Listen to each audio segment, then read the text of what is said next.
Tomato पिकाचे पानं असे कर्लिंग होत आहे का, कुरळे होत आहे का, याचं प्रमुख कारण काय आहे त्याविषयी आपण जे आहे का चर्चा करू. शेतकरी बंधूंनो, आपल्याला जे आहे का जर पानं असे होत असेल तर याचं प्रमुख कारण म्हणजे की पांढरी माशी असते. त्याचबरोबर क्लायमेटमध्ये वातावरणामध्ये जरी जास्त बदल झाला तर तेव्हा देखील जे आहे का असे पानं जे आहे का कर्लिंग होत असतात. त्यामध्ये जर आपण प्रामुख्याने विचार केला तर दिवसा टेम्परेचर वाढतंय आणि रात्री जे आहे का टेम्परेचर खूप लो होत आहे. थंडी जास्त रात्री आणि दिवसा जे आहे का टेम्परेचर खूप येते. या पिरियडमध्ये प्लॉट जे आहे का पूर्ण जे आहे का ट्रेसमध्ये जात असतो.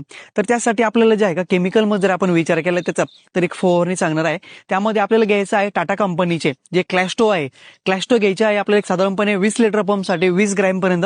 आणि त्यामध्ये आपल्याला घ्यायचे आहे जे अन्नद्रव्य आहे त्यामध्ये मोलिब्डेनम अमोनियम जे असतं ते आपल्याला घ्यायचं आहे 20 लिटर पंपसाठी एक साधारणपणे 10 ग्रॅम पर्यंत. आणि त्याची जे आहे का व्यवस्थित दाट आपल्याला जे आहे का फवारणी करायची आहे. आपल्या प्लॉटमध्ये जी समस्या येते कर्लिंगची त्यावरती नियंत्रण मिळवण्यासाठी अतिशय जबरदस्त आपल्याला जे आहे का त्याचा फायदा होणार आहे. असेच नवनवीन व्हिडिओ बघण्यासाठी आपल्या पेजला फॉलो करायला विसरू नका.